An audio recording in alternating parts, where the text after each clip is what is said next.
Assalamualaikum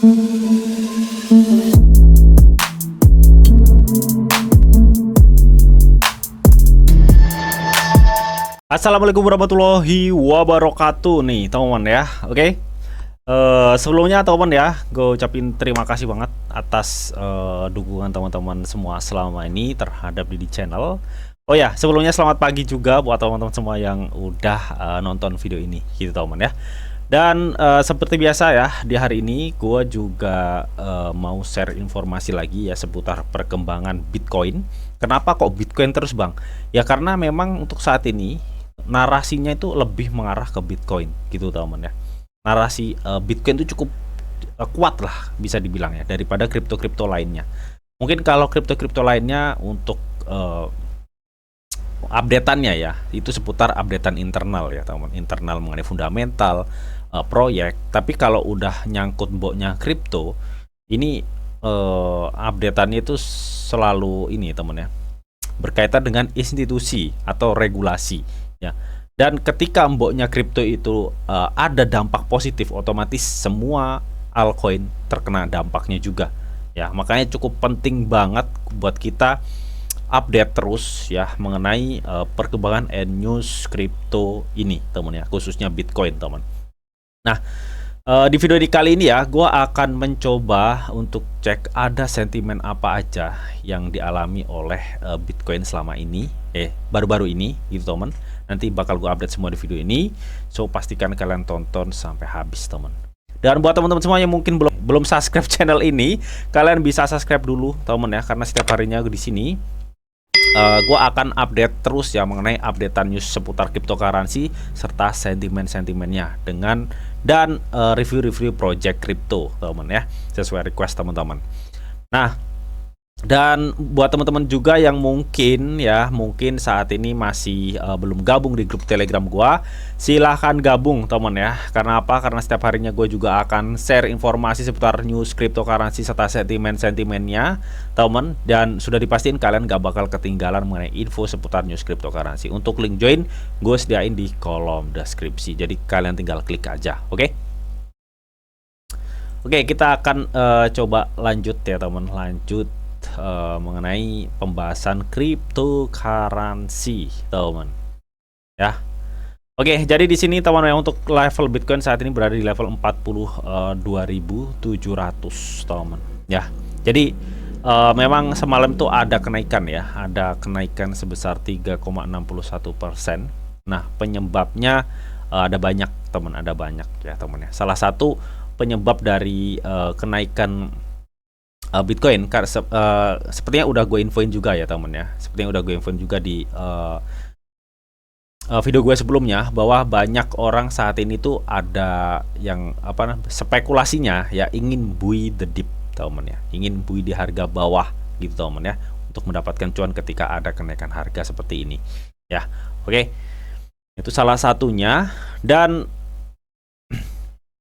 sebelumnya ini juga sudah gue share juga ya di grup Telegram. Kalau kalian kemarin kalau kalian udah masuk di grup Telegram, kalian sudah pasti tahu untuk mengenai inflasi AS yang saat ini mengalami penurunan ya teman-teman.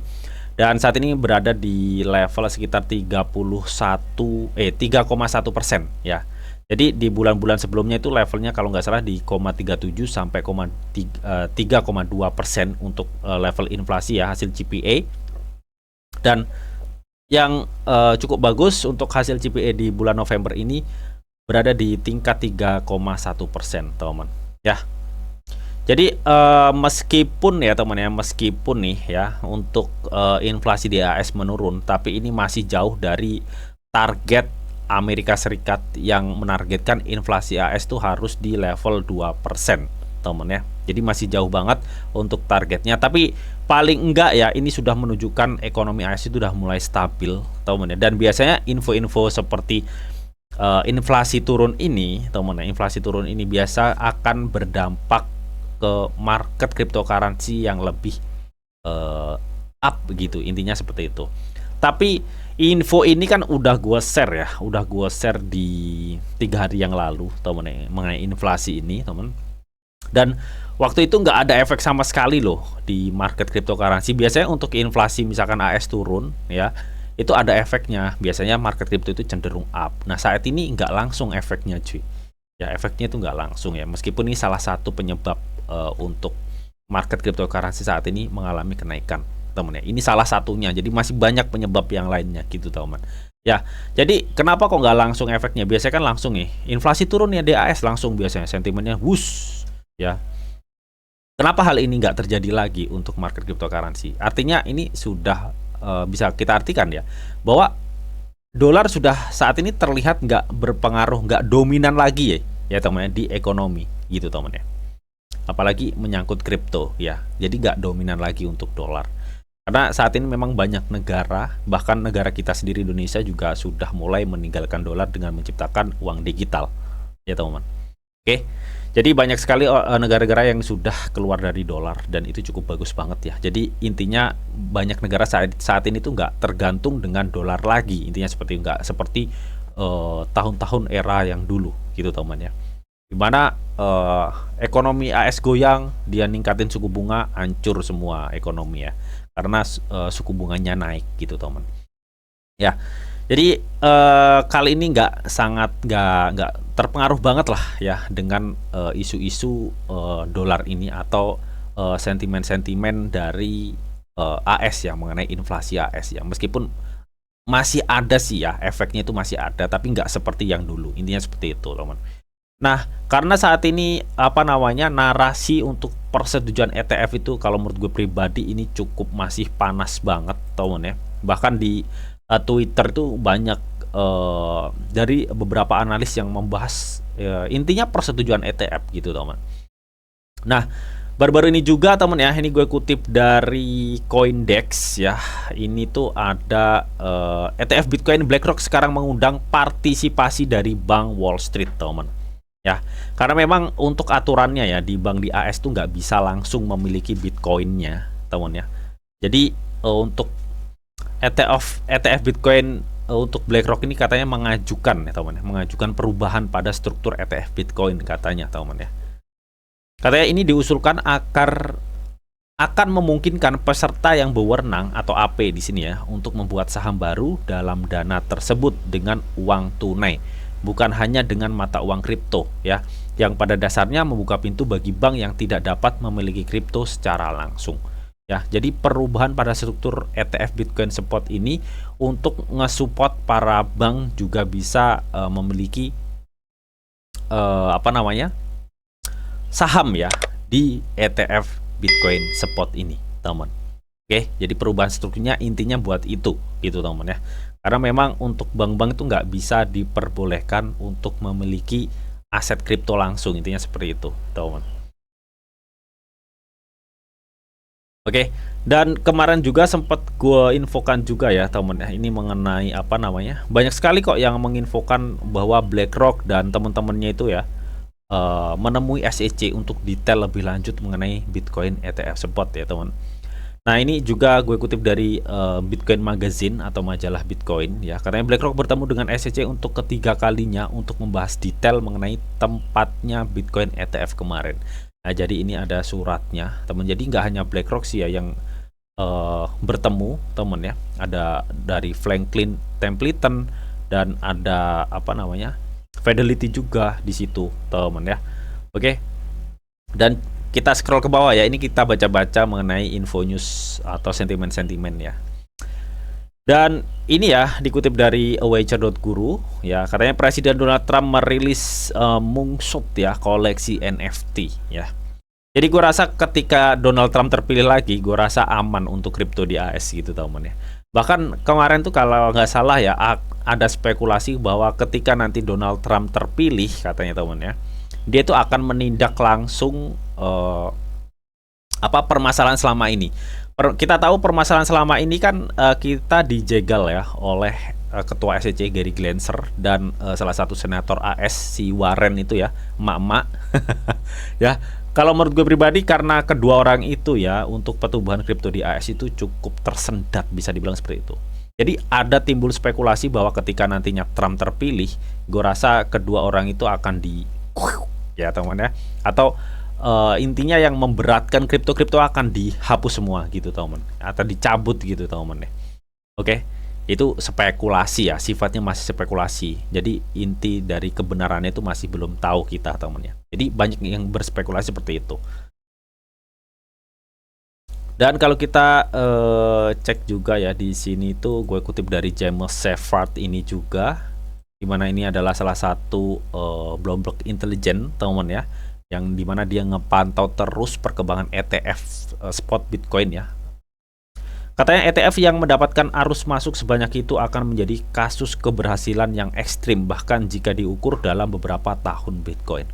Intinya dia itu memberikan statement ya, bahwa ketika memang Bitcoin ETF ini benar-benar di-approve nantinya, gue rasa ini adalah keberhasilan yang paling ekstrim ya menurut James Shepard ini, teman. Selaku Bloomberg Intelligence ini, teman ya.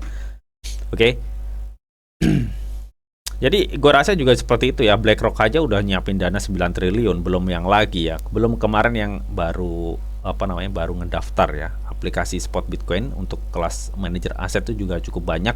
Dan gue rasa kalau memang nantinya Bitcoin ETF spot itu disetujui, ya gak menutup kemungkinan harga Bitcoin bakal boom. Bahkan kemarin kalau nggak salah gue kutip dari siapa ya kemarin ya, kalau nggak salah Michael Saylor itu memperkirakan katanya di tahun 2024 harga Bitcoin bisa capai sekitar 350.000 US dollar. Wow ya, itu 5 miliar ya, 4,5 miliar mungkin ya. Oh, kalau tembus segitu, apa kabarnya nih buat koin-koin yang berharap ke Rp1 ya? Apakah mungkin terjadi, teman? Gue rasa sih ada kemungkinan gitu, teman ya. Kita tinggal lihat aja fundamental serta proyek dan kekuatan komunitasnya seperti apa. Intinya seperti itu ya, teman. Oke. Oke, kita coba scroll ke atas lagi. Apakah masih ada updatean news mengenai Bitcoin, teman ya? Oke, sebentar. Nah, ini mengenai ARK Invest juga ya. Ini dari Coindex, teman ya. Katanya ARK Invest menjual sekitar 12,85 juta saham Grayscale Bitcoin Trust atau GBTC dari Next Generation Internet ETF pada hari Senin, teman. Ya. Jadi ARK Invest tuh ngejual sahamnya ya, sekitar 12,85 juta saham Grayscale Bitcoin Trust ya, GBTC. Ya, intinya seperti itu, teman. Tapi ARK Invest ini teman ya, juga sempat pengajuan ya untuk ETF spot Ethereum kalau nggak salah, teman. Oke, dan selebihnya belum ada lagi ya, teman ya, belum ada lagi mengenai updatean seputar seputar news cryptocurrency. Tapi sebentar ya, gue semalam itu juga nge-share mengenai perkembangan cryptocurrency ya, teman ya. Oke, sebentar teman, gue akan coba cek ya, sebentar. Nah, ini teman ya, ini gue kutip dari Saylor, teman ya. Jadi ini salah satunya juga informasi yang menyebabkan atau sentimen yang menyebabkan harga Bitcoin itu mengalami kenaikan juga, teman ya. Nah, baru-baru ini kan Michael Saylor tuh men-tweet nih, teman ya, mengenai FASB ya. Katanya itu telah secara resmi mengadopsi akuntansi nilai wajar untuk Bitcoin ya. Jadi katanya untuk tahun fiskal yang dimulai setelah 15 Desember 2024 nanti ya, katanya ada peningkatan standar akuntansi yang akan memfasilitasi penerapan BTC sebagai aset cadangan perbendaharaan oleh perusahaan di seluruh dunia, teman ya. Jadi bisa dibilang, teman ya, per tanggal berapa nih ya? Tanggal 15 Desember 2024, teman ya. Menurut Michael Saylor, teman, katanya ada peningkatan standar akuntansi yang dimana standarnya itu memakai Bitcoin semua, teman ya. Mungkin ini bisa jadi prediksi ya. Bisa diprediksi untuk kedepannya ya, untuk Bitcoin itu seperti apa gitu, teman ya. Mungkin bisa jadi ini kenapa mereka bisa mengatakan peningkatan standar akuntansi di seluruh perusahaan di seluruh dunia, intinya seperti itu. Ya, karena gue rasa di tahun 2004 kan banyak ya untuk deadline persetujuan ETF spot. Jadi nggak menutup kemungkinan loh ketika memang nantinya ETF spot itu disetujui, ya otomatis Bitcoin udah benar-benar diakui global secara aset gitu teman ya, benar-benar diakui global secara aset, entah berbentuk komoditi dan berbentuk ETF spot Bitcoin gitu teman ya. Jadi nggak menutup kemungkinan yang dijelaskan oleh Michael Saylor ini nantinya akan benar-benar diterapkan, di mana Bitcoin menjadi salah satu aset cadangan perbendaharaan oleh perusahaan di seluruh dunia. Wow, ini cukup fantastis teman ya kalau memang ini benar-benar terjadi. Makanya di sini gua tulis so very bullish untuk BTC di 2024 teman, dan 2025. Setelah halving biasanya meledaknya di 2025. Oke, jadi itu adalah salah satu info juga ya mengenai perkembangan Bitcoin gitu teman ya. Dan gue kutip juga dari data Glassnode di sini teman ya. Katanya dia itu men-tweet ya teman ya. Jadi untuk saat ini masih banyak para holder lama Bitcoin ya yang rata-rata itu menyimpan Bitcoin yang cukup banyak ya teman. Ya, ada yang 70%, 57%, 41%, bahkan 31%. Jadi rata-rata untuk kepemilikan Bitcoin yang lama itu ya, yang banyak ya, itu belum aktif untuk alamatnya. Dan gue rasa mereka ada target tersendiri ya untuk nantinya bisa take profitnya, teman.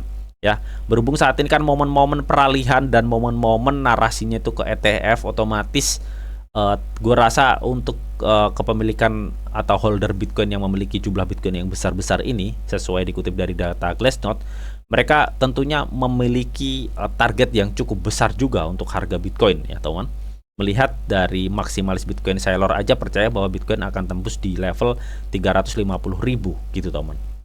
Dan saat ini levelnya baru 40.000 US dollar ya. Artinya ke level 350.000 kan itu butuh berkali-kali lipat ya. Makanya nggak salah untuk alamat yang menyimpan Bitcoin cukup besar ini itu bisa dibilang belum aktif ya.